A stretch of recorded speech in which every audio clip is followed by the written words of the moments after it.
नहीं, अब जो सुप्रीम कोर्ट का आदेश आ गया, मेरे देखने न देखने का क्या मतलब रह गया? अब तो हो चुका है और उसको सभी राज्य सरकार मान रही है उस आदेश को। आप हाल ही में चौटाला जी से मिले थे, क्योंकि बात की जाए हरियाणा के विधानसभा चुनाव नहीं, उसे देखिए, आज हमारे यहाँ राजनीतिक कार्यक्रम नहीं है। हमारे कांग्रेस के जिम्मेदार विधायकगण, हमारे यहाँ सांसद, यहाँ महापौर, हमारे यहाँ मंत्री राज्य के सब लोग एक हैं कि कौशल विकास के इस मिशन को कैसे जन जन तक हम पहुंचा सकते हैं, गांव और ढाणी के लोगों को कैसे हम जोड़ सकते हैं। तो राजनीतिक दृष्टि से आप मत देखिए, चौटाला जी आए थे, कौशल विकास के संदर्भ में मुझसे उन्होंने मुलाकात की।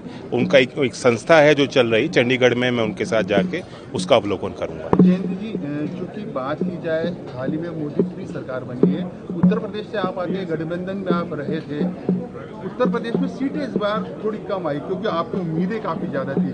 क्या लगता है? अब मैं पॉलिटिकल बयानबाजी आज नहीं करना चाहूँगा, लेकिन फिर भी रिजल्ट अपने आप हैं, हम जीते हैं और कुछ लोग हारे हैं। विपक्ष की अपनी भूमिका होती है, सत्ता पक्ष की अपनी जिम्मेदारी होती है। हम अपनी जिम्मेदारी निभा रहे हैं, विपक्ष की भी हम अपनी नज़र विपक्ष की तरफ रख रहे हैं कि वो भी हमारा सहयोग करें। केशव प्रसाद मौर्य जी को लेकर कई चीज़ों की बातें यूपी की राजनीति में चल रही है। अब चूंकि आप है और यूपी से जुड़े हुए, तो आपसे सवाल बनता है, आप चाहते हो मैं करूं मसालेदार बात? हकीकत ये है कि जैसे परिवार में थोड़ा बहुत आपस में बातचीत और संवाद होता है, खुला संवाद, वह लोकतंत्र का सिद्धांत है। अब उस खुले संवाद पे आप जो है अलग मायने निकालते हो, वो गलत है।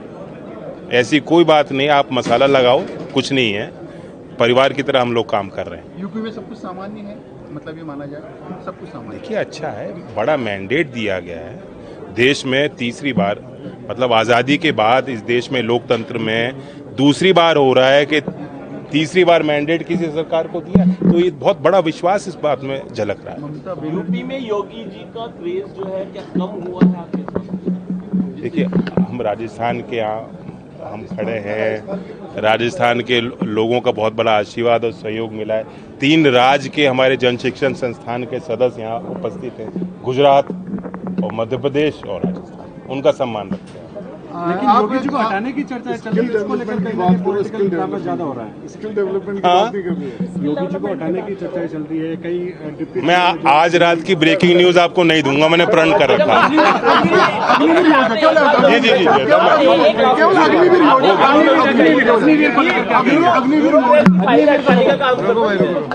ब्यूरोक्रेसी फाइलें अटकाने का काम करती है, आपने मंजूर भी एक बात कही। नहीं, मैंने ये नहीं कहा कि ब्यूरोक्रेसी फाइल अटकाने का काम करती है, लेकिन हर चीज़ की अपनी व्यवस्था होती है। उस व्यवस्था को कैसे हम दुरुस्त करें, गति कैसे बढ़ाएं, ये जिम्मेदारी हम लोगों की सबके। कॉन्फ्रेंस हुई उसके बारे में थोड़ा बताइए, जो डेवलपमेंट आ रहा है स्किल्स के जरिए। देश के 290 JSS हैं, उसमें से 3 राज्य के जो जन शिक्षण संस्थान हैं, जिसमें 82-83% महिला बेनिफिशरीज हैं और अनुसूचित जात और जनजात के लोग, बहुत गरीब तबके के लोग सीधा उनके बीच रहकर काम ये संगठन करते हैं।